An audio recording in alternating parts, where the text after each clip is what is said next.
अस्सलाम वालेकुम, मैं हूं हबीब अकरम और आप देख रहे हैं प्रोग्राम नुक्ता नज़र। मुजीबुर रहमान शामी साहब हमारे साथ मौजूद हैं और आज शामी साहब के साथ एक ही मौजू पर बात होगी और वो है वज़ीर आज़म का दौरा अमरीका और फिर उनकी जो सदर ओबामा से मुलाकात और फिर उसके नताइज। शामी साहब, दौरा भी ख़त्म हो गया और नवाज शरीफ साहब अमरीका छोड़ के इस वक्त शायद लंदन में।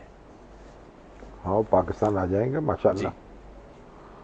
और जब उनकी मुलाकात ख़त्म हुई है, रात गए जी। तो मैं तो सो रहा था, कुछ जाग रहा था। अच्छा। क्योंकि मुझे इंतज़ार था। इंतज़ार करते करते भी आंख लग जाती थी और कभी खुल जाती थी। ठीक। तो बहरहाल उनकी गुफ्तगू सुनने में मैं कामयाब हो गया। अच्छा। और ओबामा साहब की भी कुछ ना कुछ बातचीत सुन ली। तो इससे यह हुआ है कि पाकिस्तान और अमेरिका के दरमियान आप ये तो नहीं कहते कि कोई बहुत इनकलाबी तब्दीली आ गई है रिलेशनशिप में, लेकिन एक रिलेशनशिप जो है हमवार तरीके से आगे बढ़ने का रास्ता साफ हो गया है। अच्छा। वैसे तो आप देखें कि गुज़श्ता साल डेढ़ साल से मामलात बेहतर हो रहे थे और जो तलखी पैदा हुई थी एबटाबाद ऑपरेशन से और फिर सलाला से और नेटो की सप्लाई बंद हुई थी जी। और फिर वो रहमत डेविस का मामला भी बीच में आया था। ठीक है। तो ये सारी चीज़ों ने मिलके एक तलखी को नुक्ता अरूज पे पहुंचा दिया था। यूँ मालूम होता था कि अमेरिका और पाकिस्तान जो है वो एक दूसरे के बिल्कुल मुकाबिल खड़े हो गए हैं तन के।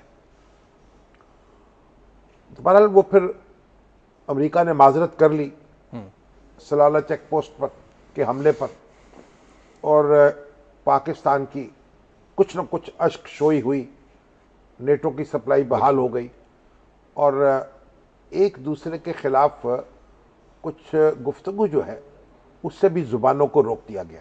जी। मीडिया भी आप देखें ना, अगर बिल्कुल। अब आप देखें कि जो अमेरिका का मीडिया है ना, हमने आज़ादी का मफहूम कुछ और रखा हुआ है, उन्होंने कुछ और रखा हुआ है। अब मैं कई रिपोर्ट्स देखता हूं कि वो क्लियर करवाते हैं स्टेट डिपार्टमेंट से या व्हाइट हाउस छपवाने से पहले। हाँ जी।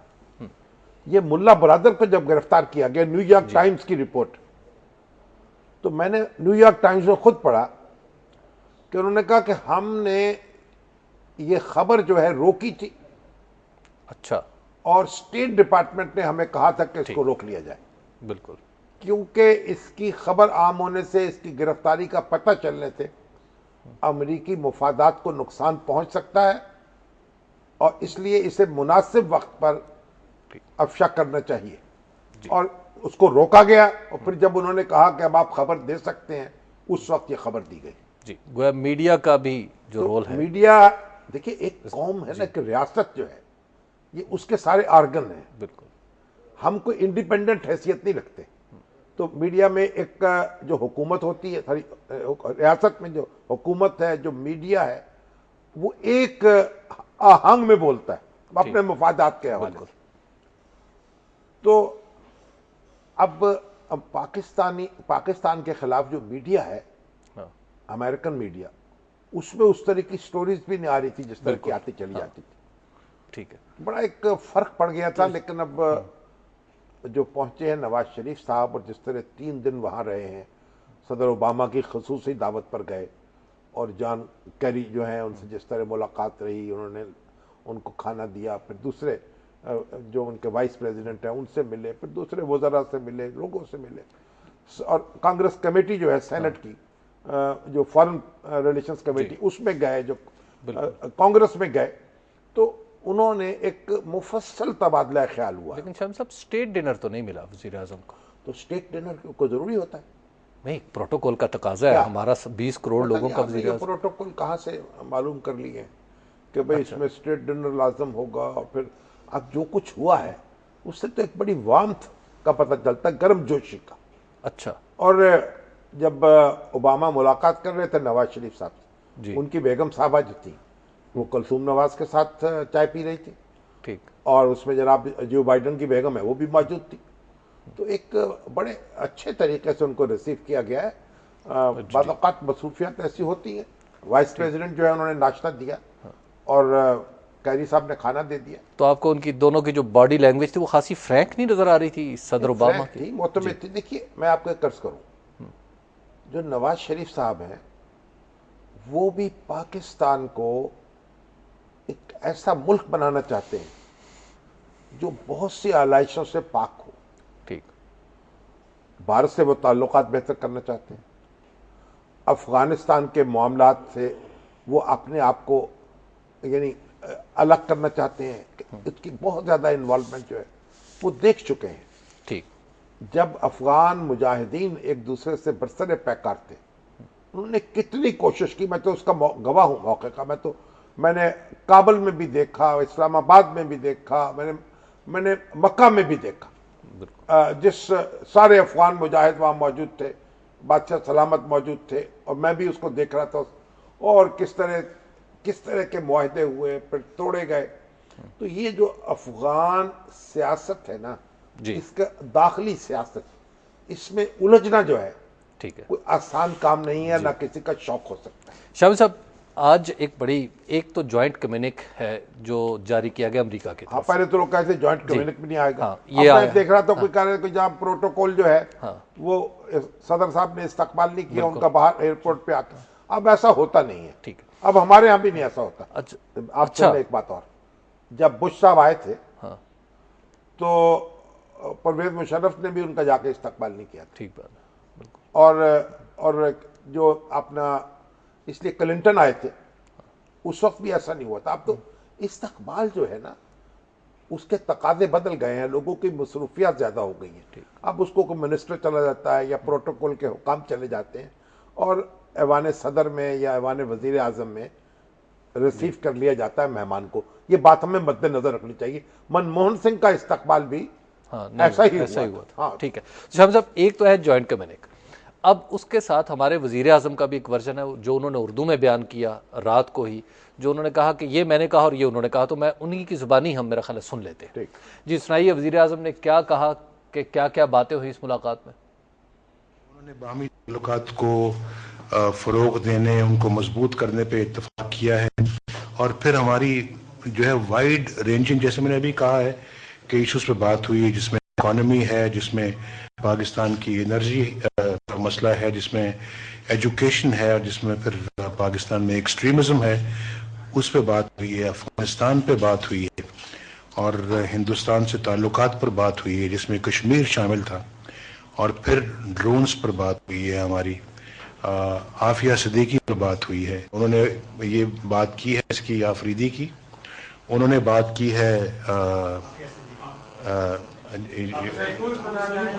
जी, उन्होंने और क्रॉस बॉर्डर मूवमेंट की बात की है, उन्होंने जमात उद दावा की बात की है, उन्होंने कहा कि हिंदुस्तान के अंदर जो ये हुआ था, किलिंग्स हुई थी, अभी तक उसका ट्रायल क्यों नहीं, ये सब इश्यूज पे बात हुई। देखिए, मैं ये कहता हूँ कि मैंने आपको कहा है, हमें अपना घर को जो है ना वो संभालना चाहिए था, हमने नहीं संभाला माजी में, और देखें आज उनके असरात पूरी कौम भुगत रही है, और हमने इस सिचुएशन से पाकिस्तान को बाहर। जी, आपने देखा कि मियां नवाज शरीफ साहब का वर्जन क्या है इस मुलाकात के बारे में। तो अभी वक्त हो गया है एक ब्रेक का। ब्रेक के बाद हम फिर यहीं से पॉइंट बाय पॉइंट गुफ्तगू आगे बढ़ाएंगे, जिसमें हमारा ये जो ज्वाइंट कम्युनिके है अमेरिका की तरफ से जो जारी किया है, इस पर भी डिस्कशन होगी। आप देखते रहिए नुक्ता नजर।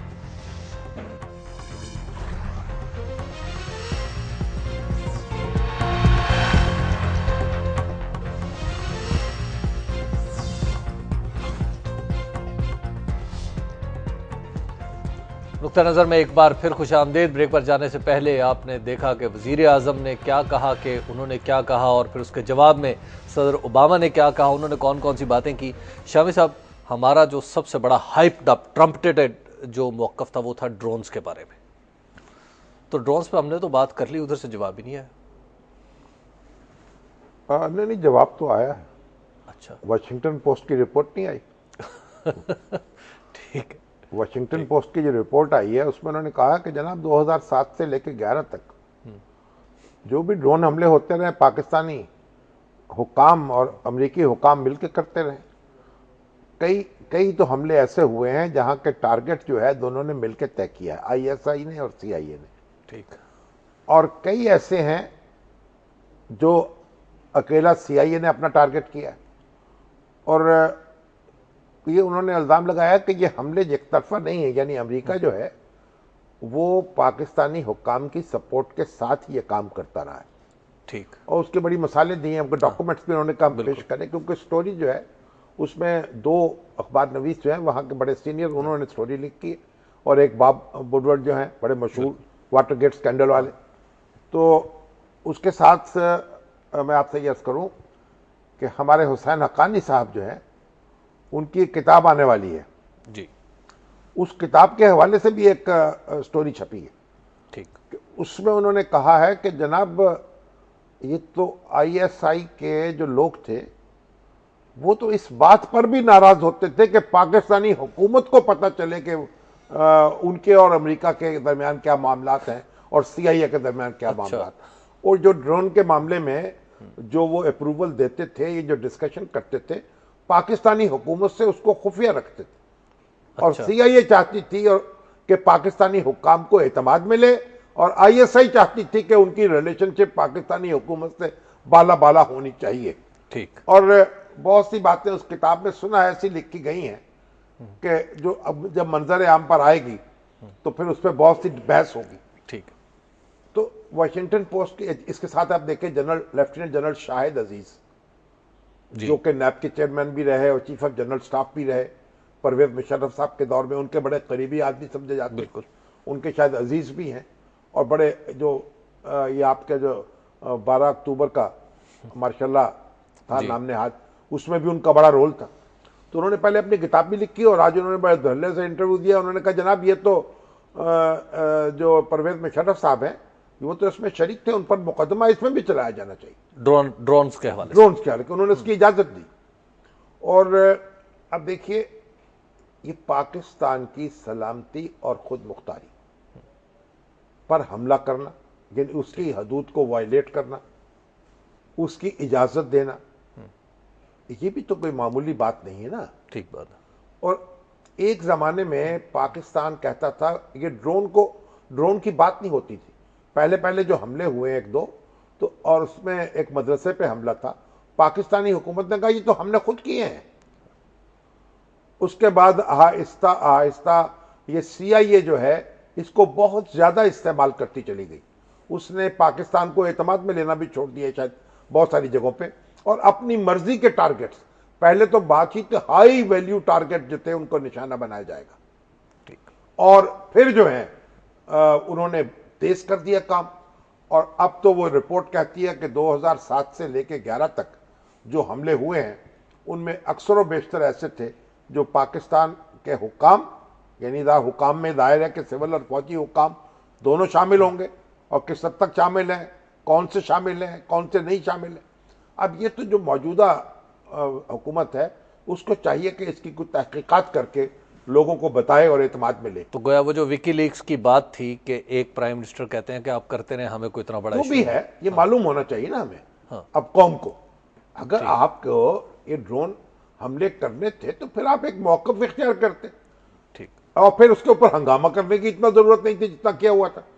तो उस रिपोर्ट ने तो इल्जाम लगाया है कि पाकिस्तान की ISI जो है वो लोगों के जज्बात भी उकताती थी और वहां से आंख भी मारती थी।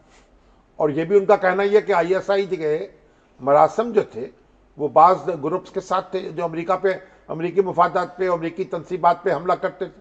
वो लोग यहाँ से जाते थे, और हिलरी क्लिंटन जब यहाँ आई तो जो डेड बॉडीज थी उनसे बरामद शुदा बाज सेल फोन और दस्तावेजात ऐसी थी जो उन्होंने दिखाई और कहा कि आप उसमें शरीक हैं।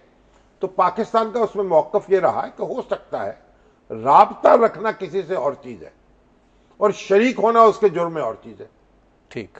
यानी राब्ते तो इंटेलिजेंस एजेंसी हर एक से रखेगी ना, उसमें तो आप ये नहीं कह सकते कि आपने ए से राब्ता क्यों किया, बी से क्यों किया, मुखालिफ से, मवाफिक से, हर एक से राब्ता रखने की कोशिश करेगी।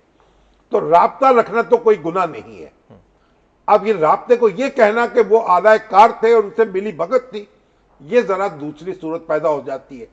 तो हिलरी क्लिंटन ने जो शवाहद पेश किए थे और जो अमेरिका की तरफ से बातचीत की जाती थी और जो इल्जामात लगाए जाते थे, हमारी एजेंसियों की तरफ से और हमारे हुक्काम की तरफ से उनका दिफा ये होता था कि राब्ता तो हो सकता है, हाँ। लेकिन एआनत नहीं है कार्रवाइयों में, ठीक। और दोनों में इस फर्क को मलूज रखा जाए। बहरहाल अमेरिका अपनी बात पे था, पाकिस्तान अपनी बात पे था। अब इससे जाहिर है कि नवाज शरीफ साहब जो हैं, अगर ये गुफ्तगू के दौरान इसका जिक्र आया होगा कि CIA और ISI और पाकिस्तान की जो सिविल हुकाम है उनका एक दूसरे से सलाह मशवरा जारी रहा है, वो नक्शे एक्सचेंज करते रहे हैं, मालूमात देते रहे हैं और टारगेट्स जो हैं उनका तयन करते रहे हैं, तो फिर ज़रा नवाज शरीफ साहब के लिए थोड़ी सी मुश्किल तो पैदा हुई होगी। ठीक। हम तो वहाँ मौजूद नहीं थे, क्या मालूम कि उन्होंने क्या बात कही। पर एक बात नज़र आ रही है कि इन ड्रोन हमलों में कमी ज़रूर आएगी। ठीक। और ये जो हमले हैं, देखें, ऐसी बात तो नहीं कि अमेरिका ड्रोन टेक्नोलॉजी जो है वो उससे दस्तबरदार हो रहा है या उसको ख़त्म कर रहा है, वो तो उसके पास मौजूद है। हाँ। जब उसको ज़रूरत महसूस होगी दोबारा शुरू कर सकता है। लेकिन तारीख के जिस मोड़ पर हम आ गए हैं उसमें लगता यह है कि पाकिस्तान की ये बात कि अब ऐसा वक्त नहीं है कि आप इन हमलों को जारी रखें, ठीक। इसकी कुछ सुनवाई हो गई है लगता है। यानी एक गैर एलानिया कमी, गैर एलानिया कमी या एक उससे गुरेज या परहेज, कुछ न कुछ रिलीफ जो है मेरा ख्याल इस हवाले से तो मिलेगा। और इसीलिए जो लोग पहले कह रहे थे, अब हमारी पॉलिटिक्स भी बड़ी अजीब है। पहले तो नवाज शरीफ साहब पर तनकीद हो रही थी कि कुछ नहीं होगा, और जो ही ये भनक पड़ी कि जनाब ये तो अमेरिका हाथ खींच सकता है, तो लोगों ने कहना शुरू किया 2014 में तो वैसे ही बंद होने थे, तो भाई अगर वैसे ही बंद होने थे तो हंगामा क्या था। तो बात ये कुछ, क्योंकि मैंने पहले भी अर्ज किया था कि पाकिस्तान से अमेरिका अपने ताल्लुकात को बेहतर करना चाहता है। ठीक। और ये जो आप एलामिया है जी मुश्तरका, इसको भी आप देखें, अगर ये स्टेटमेंट कह लें, इसमें लफ्ज बार बार इस्तेमाल हुआ एंडोरिंग का, यानी मुस्तकिल और पायदार ताल्लुकात, पायदार ताल्लुकात। और अब पायदार ताल्लुकात में पाकिस्तान, उसके बहुत से मसाइल हैं, पाकिस्तान की इकोनॉमी का मसला, उसकी समाजियात का मसला, उसमें तालीम का मसला, और अभी तो, और फिर हमारा जो माहौल है वो उसका मसला, और फिर उसके बाद भारत से ताल्लुकात जो हैं, अफगानिस्तान से, ये सारी चीज़ें हैं। और अमेरिका ने तो भी जो इदाद शुमार जारी किए हैं गुज़श्ता चंद साल के दौरान में, वो 25 अरब डॉलर की इमदाद उन्होंने दी है। ठीक। जिसमें 18 अरब डॉलर जो है वो फौजी इमदाद है और 7 अरब डॉलर जो है वो आपकी सिविल इमदाद है। अच्छा शामी साहब, फिर हमने आफिया की बात की तो उन्होंने शकील अफरीदी जितला दिया। हाँ देखिए, उनको अपनी बात करनी है, हमें अपनी बात करनी है। अच्छा, हम अपनी बात से बात नहीं रह सकते, वो अपनी बात से नहीं रह सकते। ठीक। वो ये समझते हैं कि शकील अफरीदी जो है वो मुजरम नहीं है, क्योंकि उसने किया क्या है। उसामा बिन लादेन जो है वो तो दोनों का मतलूब दुश्मन था। पाकिस्तान जो है और अमेरिका दोनों उसके खिलाफ थे, ठीक। और अलकायदा के लिए एक दूसरे से ताउन कर रहे थे। तो मुश्तरका दुश्मन की निशानदेही कर दी अगर एक फरीक को, तो कौन सी क़यामत टूट पड़ी, यानी अमरीकियों का ये कहना है। जी ठीक है। चलो साहब, एक ब्रेक का वक्त आ गया। ब्रेक के बाद गुफ्तगू यहीं से आगे बढ़ेगी। आप देखते रहिए नुक्ता नज़र।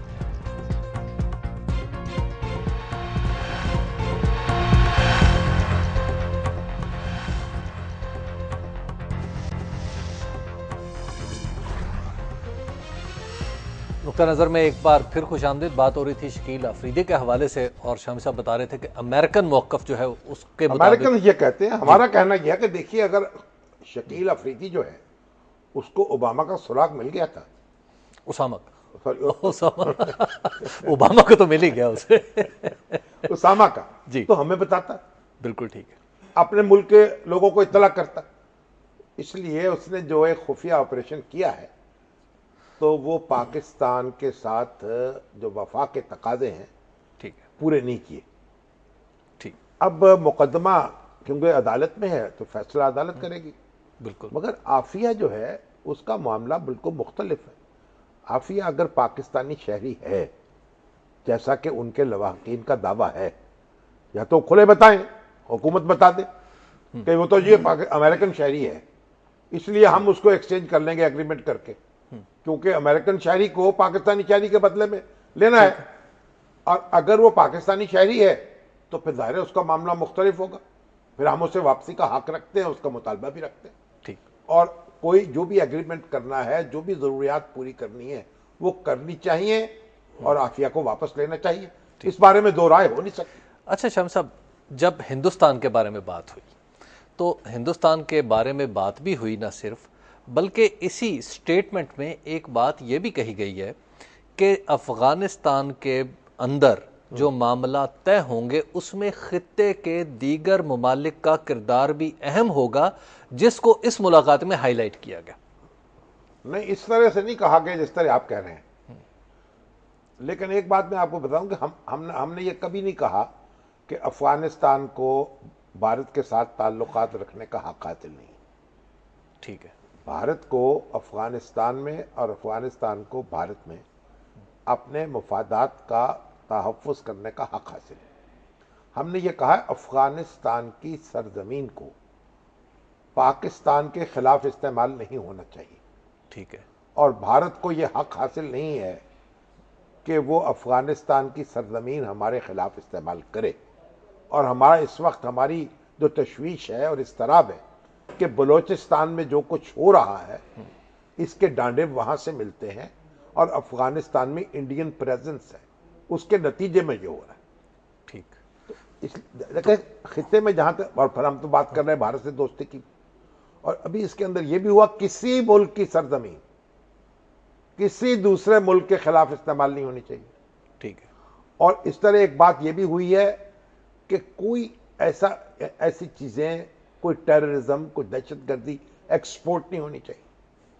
हम ये हक नहीं मांग रहे, पाकिस्तान का भी ये हक नहीं है कि वो किसी भी मुल्क में, खा वो इंडिया हो खा अफगानिस्तान हो, ठीक, कि वो दहशतगर्दी को हवा दे या कोई इस तरह की वारदातें करे।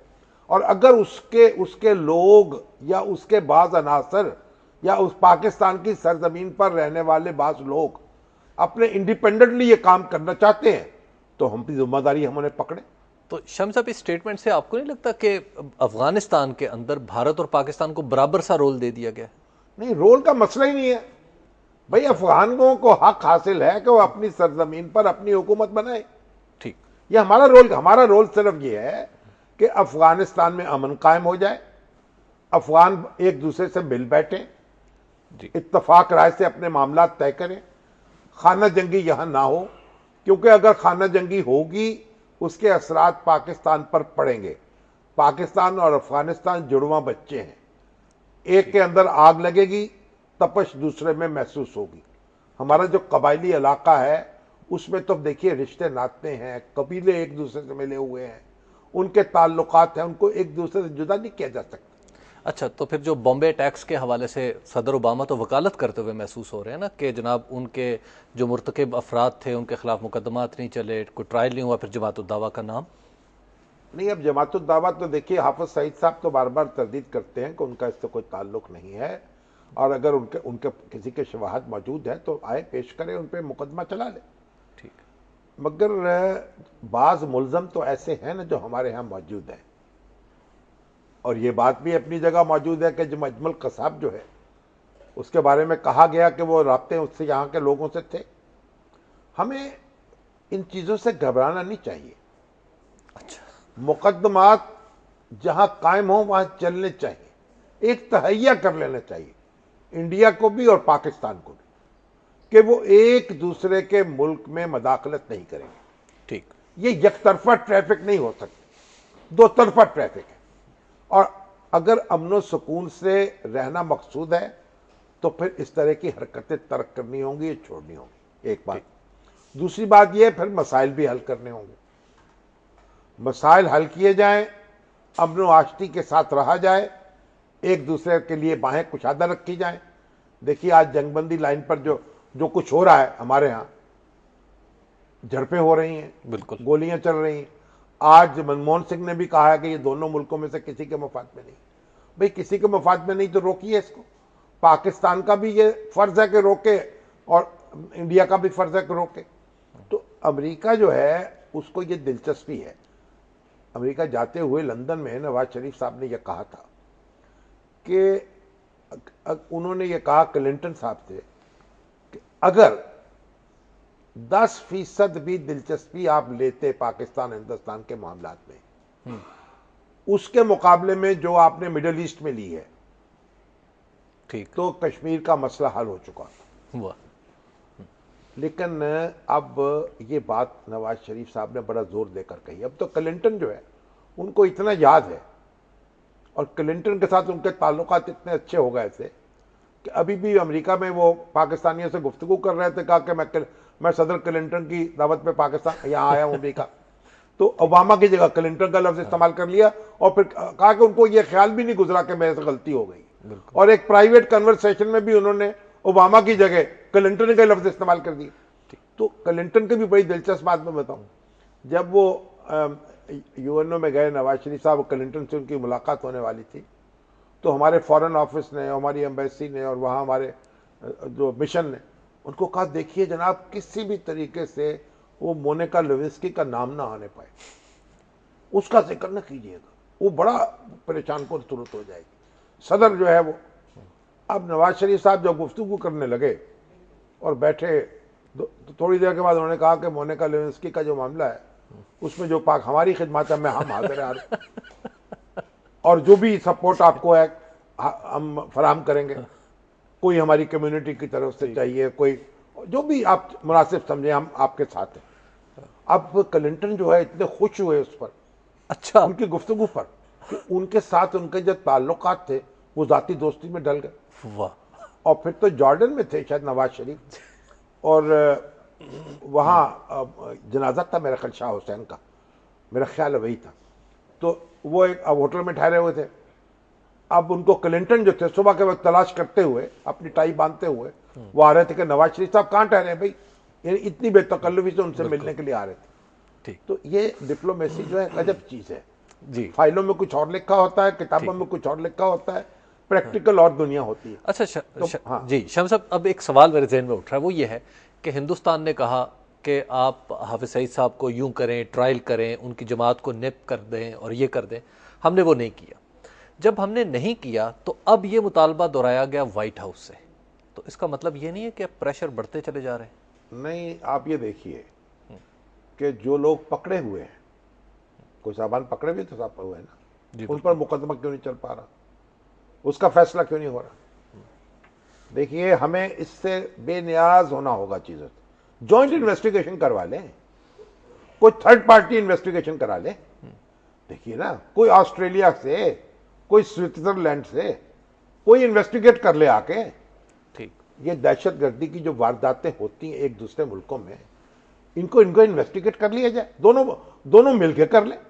पाकिस्तान और इंडिया के दरमियान ताल्लुकात को बेहतर बनाना होगा, एतमाद के रिश्ते कायम करने होंगे, अफगानिस्तान में भी अमन कायम करना होगा। ये जो दोनों मुल्कों ने ये बयान जारी किया है, इसमें नवाज शरीफ साहब को जो लोग जानते हैं उनके यहाँ भी एक थॉट प्रोसेस में बड़ी तब्दीली आई है। अच्छा, वो उस पर यकीन रखते हैं ठीक कि और कि इंडिया और पाकिस्तान के दरमियान बेहतर ताल्लुकात हो जी। और हमारी जो देखिए न्यूक्लियर मामला है, हमारे दोस्त शोर मचाते रहते हैं।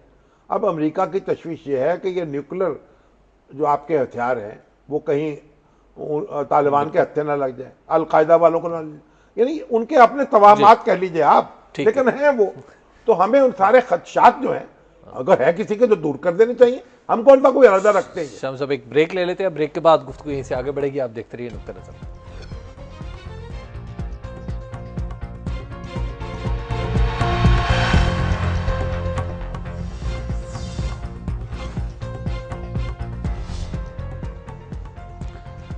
नज़र में एक बार फिर खुशामदेद। ये हिस्सा है आपके सवालात का और इसमें आपके सवालात भी हम शामिल करेंगे, लेकिन एक सवाल मेरे जहन में आ रहा है शामिल साहब, इसमें तुर्कमानिस्तान, अफगानिस्तान, इंडिया, पाकिस्तान जो गैस पाइपलाइन है, बल्कि पाकिस्तान इंडिया टापी, उसका जिक्र कर दिया, ईरान गैस पाइपलाइन का जिक्र है। उसमें तो अमेरिका इंटरेस्टेड है, उसी ने उस का मामला जो है तय कराने की कोशिश की है, मगर जाहिर है कि ईरान की जो गैस है वो तो पसंद नहीं होगी उनको और लेकिन इसका कोई जिक्र नहीं आया। इसका मतलब ये है कि ना उन्होंने कोई एतराज़ किया इस पर और ना कोई जवाब दिया गया, या एतराज़ किया गया तो उसका जिक्र नहीं करना मुनासिब समझा गया।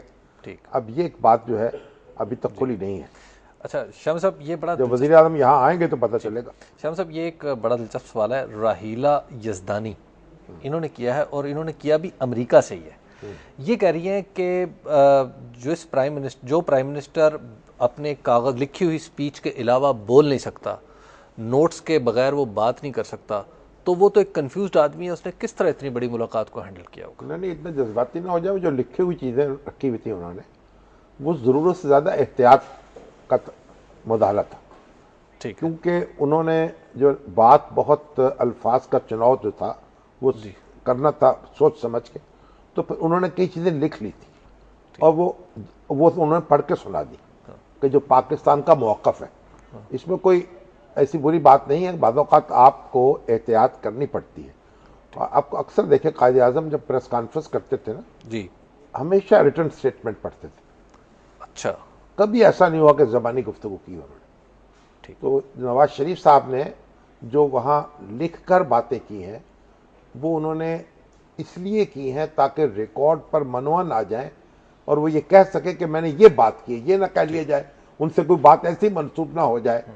तो ये एक एहतियात का तकाज़ा है, खास तौर पर जो माहौल है जी, उसमें उन्होंने ऐसा किया, तो कुछ बुरी बात नहीं। यानी ये मेच्योरिटी की निशानी है, बजाय इसके कि कम ना कि मेच्योरिटी की निशानी है, ना मेच्योरिटी की निशानी। ठीक है, ये उन्होंने इसकी जरूरत समझी और इसके मुताबिक काम कर लिया। मिसेस सलीम पाशा है कराची से। जी, अस्सलाम वालेकुम। हेलो जी, अस्सलाम वालेकुम जनाब। जी, वालेकुम अस्सलाम। फरमाइए। बेटे जी, मैं कराची से मिसेस सलीम पाशा बात कर रही हूँ। हाँ जी जी, शामी साहब का प्रोग्राम बड़े शौक से मैं देखती हूँ। माशाल्लाह, जितनी सैर हासिल इनकी गुफ्तगू और आजकल के इसके ऊपर जो भी ये अपना बताते हैं चीजें, फरमाएं। बड़ी मतलब ये दिल को लगती हैं, लेकिन बड़ा दुख और अफसोस के बाद कि जो चीजें हम लोग जो है वो जिस उससे गुजर रहे हैं, जिस फेज से पाकिस्तान गुजर रहा है, वो हमारे लिए बहुत ही दुख और अफसोस का मकाम है। नवाज शरीफ साहब अमेरिका गए हैं, तो वही बातें जो शामी साहब ने बताई कि हम लोगों के बड़े वो थे कि भाई वहाँ जाके पाकिस्तान का जो है वो किस तरीके से मामलात को किस तरह वो डिफाइन करेंगे वहाँ पर, और किस तरह ये होगा। लेकिन हमें जो चीजें देखने को नजर आ रही हैं, वो तो उल्टा वहाँ पर बैठकर जो है इंडिया की बातें कर रहे हैं। और हमारे मुल्क में आप ये देखिए कि आप एक बात समझ लें कि नवाज शरीफ साहब अमेरिका दरियाफ्त करने नहीं गए थे, वो कोलंबस नहीं है। ठीक है ना वो अमेरिका फतह करने गए थे जी, वो अमेरिका से तबादला ख्याल करने गए थे, अपना नुक्ता नज़र बताने के लिए, उनका सुनने के लिए। ठीक, और उन्होंने कामयाबी से अपना नुक्ता नज़र बयान कर दिया, उनकी बात सुन ली जी। इसमें और जहाँ तक ताल्लुक है इंडिया का, अफगानिस्तान का, ये सारा खित्ता जो है, इसमें अमन कायम करना मकसूद है, ताल्लुकात बेहतर करना मकसूद है। इसलिए सारी गुफ्तगू होगी, जहां हम होंगे वहां हमारे मामलात भी होंगे। जी, शाम साहब, ये असजद साहब है खुशाब से, ये कह रहे हैं जी कि जो मुआहिदा ड्रोन्स के हवाले से मुशर्रफ ने किया था, क्या मौजूदा हुकूमत उसको कैंसिल कर सकती? अभी तो यही मालूम नहीं कि मुआहिदा हुआ था कि ज़ुबानी गुफ्तगू थी, और दूसरी बात यह कि अगर कोई अंडरस्टैंडिंग थी तो वो क्या थी। ठीक, अगर ये था कि बाज़ टारगेट्स ऐसे हैं जिनको मुश्तरका तौर पर तय किया जाएगा जी, तो हर हुकूमत जो है वो किसी भी दूसरे मुआहदे पर नज़रसानी कर सकती है। ठीक है, और पहले तो हमें मालूम होना चाहिए, इसलिए मेरा मुतालबा ये होगा नवाज शरीफ साहब से कि इस बारे में वो कौम को एतमाद में लें और जो भी हक़ाइक़ है वो वादे कर दें। रोशन अली साहब हैं शिकारपुर से। जी, अस्सलाम वालेकुम रोशन अली साहब। वालेकुम सलाम जनाब अली। हाँ जी, फरमाइए। वालेकुम सलाम सर, मुजीबुर रहमान शामी को मेरा सलाम। फरमाइए रोशन अली साहब, फरमाइए। ये बात है कि जो नवाज शरीफ व्हाइट हाउस में गए हैं अंदर, हाँ जी, व्हाइट हाउस में अंदर गए हैं, तो उसको जो प्रोटोकॉल मिला है वो आईनी मिला है या गैर आईनी मिला है? भाई प्रोटोकॉल उनको वैसा ही मिला है जैसा कि उनको मिलना चाहिए था। ठीक है, क्योंकि वहां उनको फौजी दस्ता भी मौजूद था जी, तो उनको गार्ड ऑफ ऑनर भी पेश किया गया है और उनका इस्तकबाल भी जो है वो उसी तरीके से हुआ है जिस तरीके से वजीर आजम का इस्तकबाल होना चाहिए। जी लेकिन आईनी और गैर आईनी की आप दाद दें। अमेरिकी आइन के मुताबिक हुआ है। ये मेजर फ़खर साहब हैं मुल्तान से, ये कह रहे हैं कि अमेरिका का झुकाव तो वाज़ेह तौर पे इंडिया की तरफ नज़र आ रहा है, तो इंडियन अटैक्स की बात करना, उसके मुलजमों का ट्रायल करना, ये ओबामा के पूछने की बात तो नहीं थी। देखिए, बात यह है कि अमेरिका से इंडिया के अपने ताल्लुकात हैं, हमसे अमेरिका के अपने ताल्लुकात हैं। अभी तो आप देखिए जो स्ट्रेटेजिक डायलॉग है उसका आगाज भी हो रहा है, उसके शुरू करने पर भी इत्तफाक हो गए, और वो सारे दायरा कार जो हैं साइंस का, टेक्नोलॉजी का, तालीम का, वो सारे जो है मौजूआत शामिल हैं हमारे और उनके दरमियान मुज़ाकरात करने के लिए। तो इसलिए हमें अब इन चीज़ों से निकल जाना चाहिए। ठीक, हम अमेरिका को मजबूर नहीं कर सकते कि वो सिर्फ हमसे ताल्लुकात रखे, और अमेरिका हमें मजबूर नहीं कर सकता। हमारे चीन से ताल्लुकात हैं तो अमेरिका हमें मजबूर नहीं कर सकता कि हम अपने ताल्लुकात ख़त्म कर दें, बल्कि हमने तो इन ताल्लुकात की एक भारी कीमत अदा की जो चीन के साथ। बिल्कुल। तो ये मुल्कों के मरासम मुख्तलिफ मुल्कों के साथ रहेंगे जी ये कोई जाती दोस्तियां नहीं होती जी।